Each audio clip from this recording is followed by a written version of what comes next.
आज हम आपको एक्सरसाइज 4.1 NCERT क्लास 7 एक्सप्लेन करने जा रहा हूँ। क्वेश्चन नंबर 1 और 2 हम पहले ही एक्सप्लेन कर चुके हैं। अब हम क्वेश्चन नंबर 3 एक्सप्लेन करने जा रहा हूँ। क्वेश्चन नंबर 3 है, solve the following equation by trial and error method. Solve the following question by trial and error method।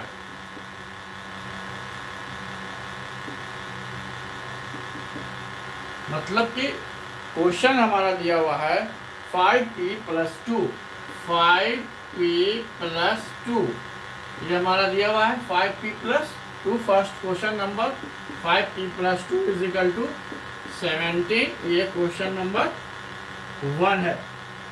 तो हमारा ट्रायल एंड एरर मेथड, हमको क्या करना है, पहले इसका वैल्यू p का वैल्यू क्या करेंगे, 0 रखेंगे, फिर 1 रखेंगे, 2 रखेंगे। इस तरह से हम देखेंगे कि p का वैल्यू 0, 1, 2, 3 रखने पर किस में वो राइट हैंड साइड में 17 आ जाता है, मतलब कि ये इसको सेटिस्फाइड करता है। तो पहले हम p का वैल्यू 0 रखते हैं, p = 0। तो 5 × 0 + 2 कितना हो जाएगा, 5 0 0 0 + 2। ये देखिए 17 के बराबर नहीं है, तो हमारा p का वैल्यू जो 0 हम लेकर चल रहे हैं वो हमारा गलत हो गया। अब हम 1 लेके चलते हैं, p = 1। तो 5 × 1 + 2 = कितना होगा, 5 × 1 5 + 2, 5 + 2 कितना हो गया, ये 7 हो गया। तो हमारा क्या हुआ, p का वैल्यू 0 रखा तो भी हमको 2 आया, 17 नहीं आया, तो ये गलत हो गया। p का वैल्यू 1 रखा तो अभी हमारा आंसर जो 17 तक नहीं आया, 7 आया, तो हमारा ये भी गलत हो गया। तो हम तीसरा हम वैल्यू लेकर देखते हैं, p का वैल्यू 3 लेते हैं। तो 5 × 3 + 2, तो 5 × 3 = 15 + 2 = 17। अब देखिए जब हम p का वैल्यू 3 लेते हैं तो हमारा आंसर क्या है, 17 आता है। और यहाँ भी हमारा आंसर मतलब कि राइट हैंड साइड में 17 आ गया। तो ट्रायल और एरर मेथड में हमने देखा 0 रखते हैं तो वो हमारा आंसर नहीं आता, तो गलत है। 1 रखते हैं तो भी गलत है। लेकिन जब हम 3 लेते हैं तो हमारा करेक्ट आंसर RHS जो 17 है आ जाता है। तो क्या होगा, ये हमारा करेक्ट है, या इसको हम यस लिख दीजिए कि p का वैल्यू जब 3 लेंगे तो हमारा करेक्ट आंसर क्या है, 17 आ जाएगा। इसी को हम ट्रायल एंड एरर मेथड करते हैं कि 1 by 1 0 लेंगे, फिर 1 लेंगे, फिर 2 लेंगे, फिर 3 लेंगे। जहाँ पर LHS RH इक्वल आ जाएगा, मतलब कि जो आंसर दिया हुआ था क्वेश्चन में अगर इस क्वेश्चन में 17 दिया हुआ था तो हमारा 17 जहाँ पर आ जाएगा वो हमारा करेक्ट होगा और p का वही हमारा करेक्ट वैल्यू होगा। अब दूसरा देखिए सेम ही तरीके से है, दूसरा भी है। दूसरा है हमारा 3m - 14 = 4। तो फिर हम m का वैल्यू लिख लेते हैं, m = 0 लेते हैं। तो 3 × 0 - 14 कितना हो जाएगा, 3 ये -0 तो ये हमारा 0 - 14 = हमारा -14, और यहाँ पर 4 है तो ये हमारा गलत हो गया। अब फिर हम m का वैल्यू ले लेते हैं, इफ m = 1 ले लेते हैं। तो 3 × 1 - 14, 3 - 14 क्या हो जाएगा, -11। देखिए यहाँ 4 है, 11, तो ये भी हमारा गलत हो गया। तो हमने 2 वैल्यू लिया, दोनों का ही हमारा गलत हो गया। तीसरा वैल्यू हम लेके देखते हैं, इफ m = 6 लेते हैं। तो 3 × 6 - 14, 6 × 3 = 18, 18 - 4 क्या हो गया, 4। तो ये हमारा आंसर हो गया यस। तो हमारा ट्रायल और एरर मेथड में m का वैल्यू 0 लेते हैं तो हमारा 4 नहीं आता है, ये रॉन्ग है। 1 लेते हैं तो -11 आता है, 4 नहीं आता, रॉन्ग है।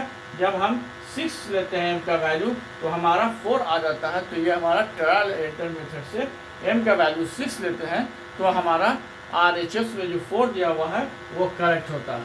इस तरह से m का वैल्यू यहाँ पर 6 होगा। फिर अब आइए क्वेश्चन नंबर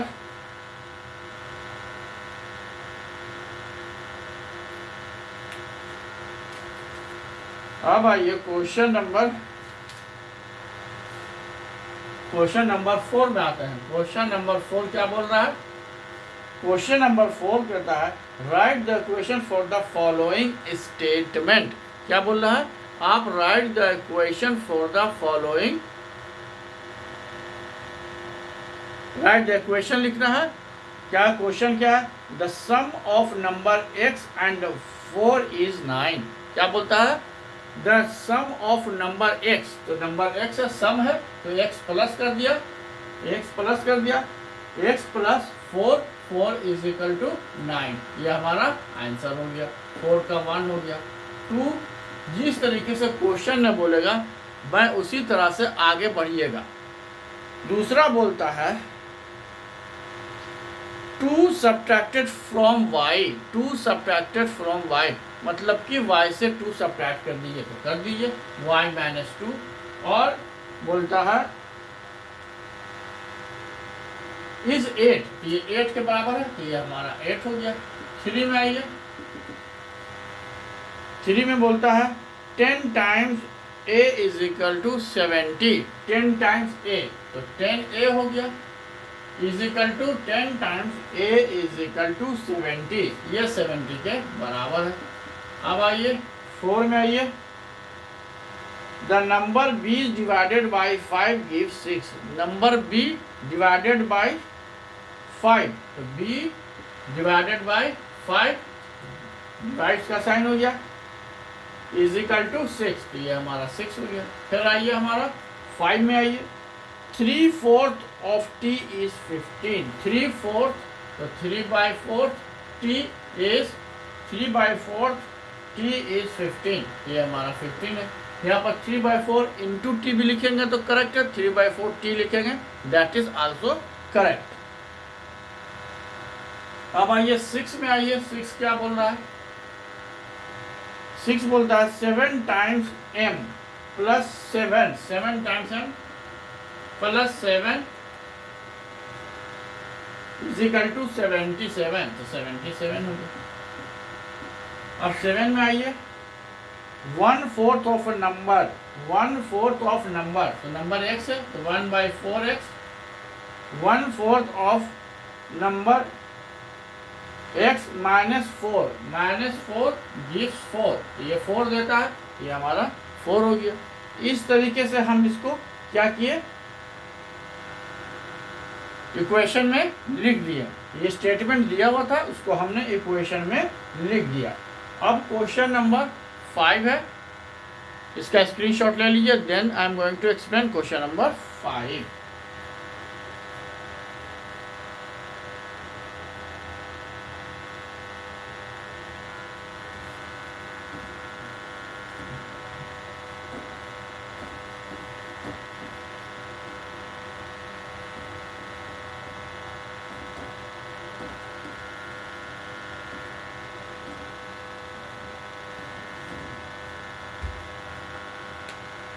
अब आइए क्वेश्चन नंबर 5 देखिए, write the following equation in statement. देखिए p plus 4 is equal to 15, इसको बोलता है कि स्टेटमेंट में लिखिए। इसको क्या बोलता है कि स्टेटमेंट में लिखिए, तो सिंपल लिख दीजिए। देखिए p में कितना ऐड किया है तो लिख देंगे, यहाँ पर स्टेटमेंट में लिखने जा रहा है आंसर 4, लिख सकते हैं sum of p and 4 is 15, या आप लिख सकते हैं 4 is added to p is 15। ये दोनों ही स्टेटमेंट आपका करेक्ट है। इसमें क्या लिखते हैं, सम है, दोनों को ऐड करने 15 आया, या हम लिख सकते हैं 4 is added to p is 15, तो both the statement is correct. अब आइए दूसरा में आइए, दूसरा क्या बोल रहा है, m-7 इज इक्वल टू 3। इसको आप लिख दीजिए, 7 is subtracted from m is 3। इसको क्या बोलेंगे, 7 इज सब्ट्रैक्टेड फ्रॉम m। 7 जो है m से सब्ट्रैक्ट कर दिए, माइनस कर दिए, वो कितना के बराबर है, 3 के बराबर है। या आप ऐसे भी लिख सकते थे, subtraction of m and 7 is 3, और दोनों का अंतर क्या है, लिख सकते हैं इसमें दोनों का अंतर m और 7 का अंतर 3 है। यहाँ पर लिख सकते थे p और 4 का जोड़ 15 है। ये दोनों स्टेटमेंट चल सकता है, एक हिंदी में भी समझा दिए, इंग्लिश में भी आपको समझा दिए। अब आइए क्वेश्चन नंबर 3 में आइए, 2m इज इक्वल टू 7, तो लिख सकते हैं 2 टाइम्स m इज 7। इसको 2m मतलब 2 टाइम्स m, या बोल सकते हैं m का दुगना 7 के बराबर है। और 4 में आइए, m/5 3, तो कह देंगे m is divided by 5 is 3। m को जब हम 5 से डिवाइड करते हैं तो 3 आता है, या लिख सकते हैं m और 5 का डिवीजन 3 के बराबर है। 5 में आइए, 3m/5 इज इक्वल टू 6। इसको क्या, 3m मतलब 3 इंटू m, 3 टाइम्स m, तो लिख देंगे 3 times m is divided by 5 is 6। मैंने 3 टाइम जो m को डिवाइड कर रहे हैं 5 से, वो किसके बराबर है, 6 के बराबर है। या बोल सकते हैं 3m और 5 का डिवीजन जो है वो हमारा 6 है। दोनों स्टेटमेंट करेक्ट है। अब आइए 3p plus 4 is equal to 25, लिख देंगे 4 is added to 3 times p is 25। 4 is added, 4 को ऐड किया जाता है 3 गुने p से, तो 25 के बराबर होता है। तो 4 is added to 3 times p is 25, या इज 25 या गिव्स 25, दोनों सही है। उसके बाद हमारा क्वेश्चन नंबर 7 है, 4p minus 2 is equal to 18। फिर इस पर कर देंगे 2 is subtracted from 4 times p is equal to 18, या gives 18, या लिख सकते हैं 4p और 2 का सब्ट्रैक्शन जो है 18 है, 4p और 2 का अंतर 18 है, या 2 इज सब्ट्रैक्टेड, 2 को सब्ट्रैक्ट करते हैं 4 टाइम्स p से, तो 18 मिलता है। ये all the statement are correct. अब आइए लास्ट है हमारा p/2 प्लस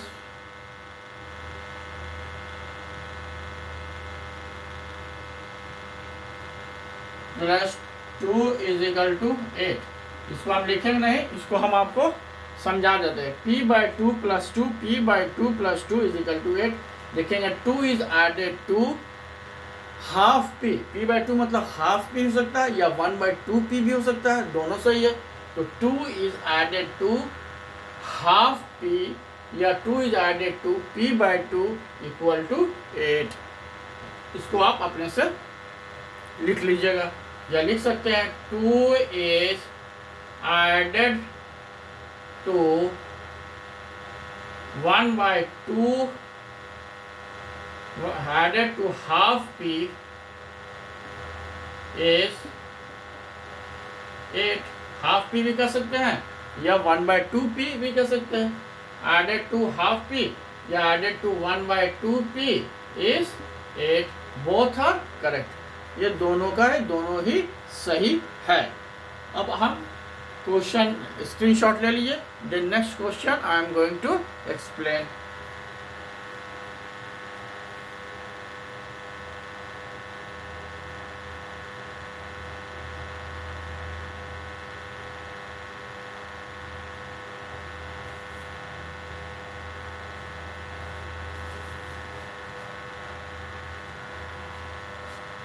स्क्रीनशॉट ले लिए होंगे।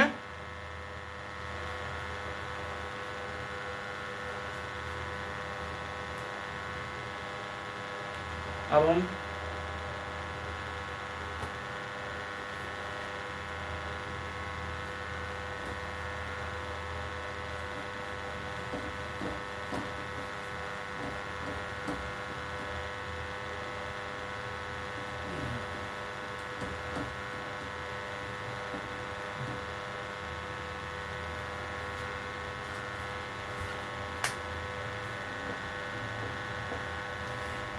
देखिए क्वेश्चन नंबर 6 क्या बोल रहा है, setup of equation in the following cases. इसमें बोलता है इक्वेशन को सेट कीजिए। Irfan says that he has 7 marbles. बोलता है इरफान को बोलता है क्या कि ही हैज 7 मार्बल। 7 मार्बल है, गोली है। More than 5 times the marble permit has. Irfan has 37। Take m to the number of permit marble. इसमें दिया हुआ है कि परमित के पास जो मार्बल है उसको m मानिए, तो लिख देंगे if permit has marble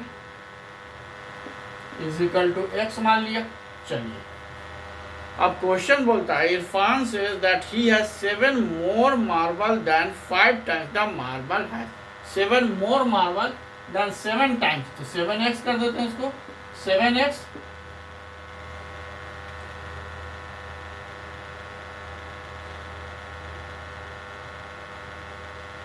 Irfan said that he has 7 more marble। 7 more marble, तो 7 more marble है तो हम +7 करेंगे। 7 more marble, ठीक है।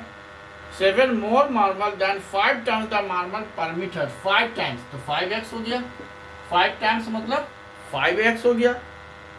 और बोलता है क्या 5x, लेकिन हम यहाँ पर मार्बल बोलता है कि परमिट का मार्बल m मानिए, तो m मान लेते हैं, तो 5m कर देंगे। x मानना होगा। अगर यह परमिट का मार्बल क्वेश्चन में m नहीं दिया रहेगा तो आप कुछ भी मान सकते हैं, लेकिन ऑलरेडी क्वेश्चन में दिया हुआ है कि m मानिए, तो हम इसको m मान लिए, तो ये हमारा 5m है। चलिए 5m हो गया। और ये बोल रहा है take m to the number of permit marbles. तो 7 marbles more than 5 times, 5 times means 5m। 7 more तो +7।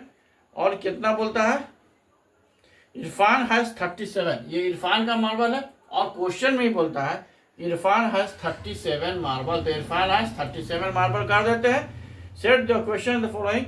Irfan said that he has 7 marbles more than 5 times the m marble, क्योंकि परमित के पास m मार्बल है, 5 टाइम्स हो गया। और इरफान कितना रखता है, इरफान हैज 37 मार्बल, तो ये हमारा इरफान का 37 मार्बल हो गया। यही हमारा इक्वेशन हो गया, इसको हम लिख दिया। अब आइए 6 का, आइए 6 का 1 हो गया ये। अब आइए 6 का 2 में आइए। 6 का 2 क्या बोल रहा है, Lakshmi father is 49 year old. Lakshmi के पापा जो है कितने हैं, 49 ईयर ओल्ड है, ठीक है, 49 एज है उनका।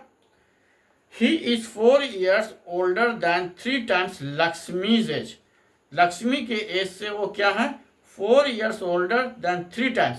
3 गुना करने पर 4 साल बड़े हैं, तो 3 में। और बोलता है कि लक्ष्मी का एज कितना मान लीजिएगा आप, y मानिए। लक्ष्मी एज क्वेश्चन में दिया हुआ है, तो लिख देते हैं Lakshmi age is equal to कितना, क्वेश्चन में क्या बोलता है मानने के लिए, वाई मान लीजिए, तो वाई ईयर हो गया, इसको वाई एस कर देते हैं, ठीक है। अब क्वेश्चन बोलता है लक्ष्मी फादर इज 49, लक्ष्मी के पापा का एज तो दे दिया 49, तो यहाँ पर लिख दीजिए 49, ठीक है। अब इनका स्टेटमेंट क्या बोलता है कि ही इज मतलब लक्ष्मी के पापा 4 years older than 3 times Lakshmi, तो लक्ष्मी के एज के 3 टाइम्स तो 3y, और 4 year older तो 4 ओल्डर मतलब प्लस कर देंगे, यंगर रहता तो माइनस कर देते, तो ओल्डर है तो 3y प्लस 3y हमारा आ गया 3y plus 4 is equal to 49, ये हमारा इक्वेशन हो गया। क्वेश्चन नंबर अब आइए 3 में आइए, 3 क्या बोल रहा है, the teacher tells the class that the highest marks obtained by a student in her class is twice the lowest marks plus 7, the highest mark score is 87, highest marks कितना बता रहा है कि 87 है, और बोल रहा take the lowest marks is equal to L, तो लोएस्ट मार्क्स लिख दीजिए, lowest marks is equal to L है, और हमारा हाईएस्ट मार्क्स 87 लिख देते हैं, चलिए 87 है हाईएस्ट मार्क्स। अब बता रहा है the highest score is 87, the teacher tells the class that the highest marks obtained by a student in her class is twice the lowest marks, twice the lowest marks तो 2l हो गया, 2l हो गया, twice the lowest marks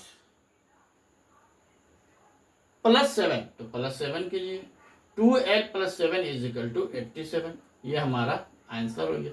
lowest marks का दुगना और उसमें plus 7 कीजिए which is equal to highest mark that is 87, वो हमारा 87 के बराबर हो गया।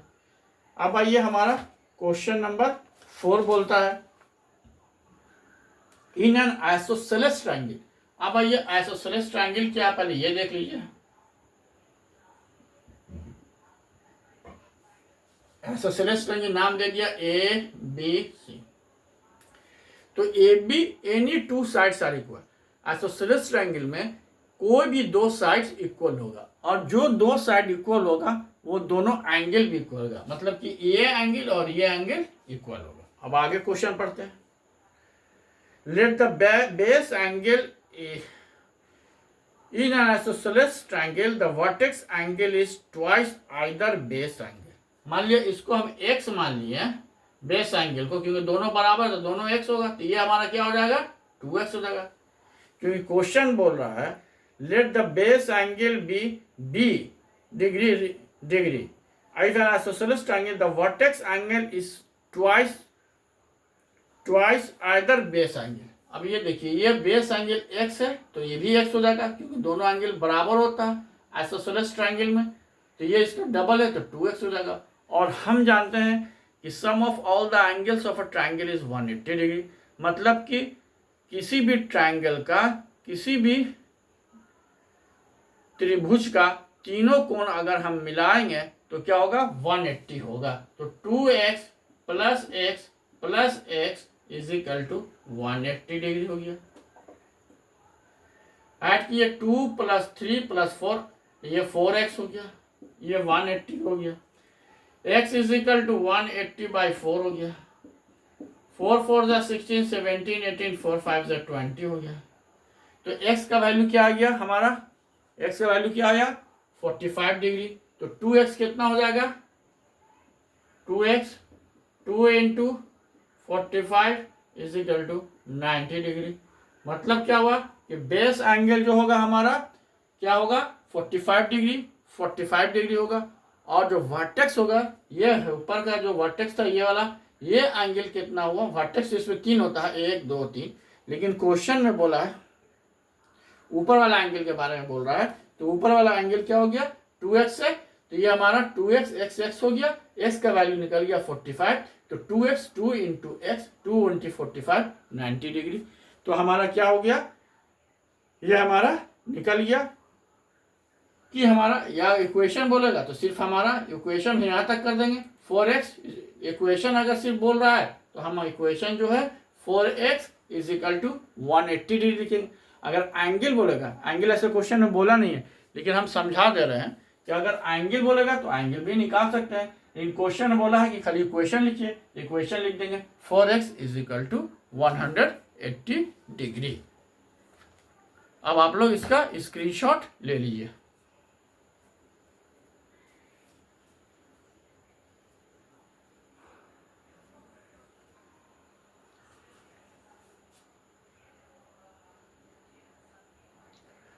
स्क्रीनशॉट आप लोग ले लिए होंगे। I think you have taken the screenshot. अब कहीं भी कंफ्यूजन होता है then you may see 2 to 3 times and set the comment, then I will try to resolve your problem in the next class.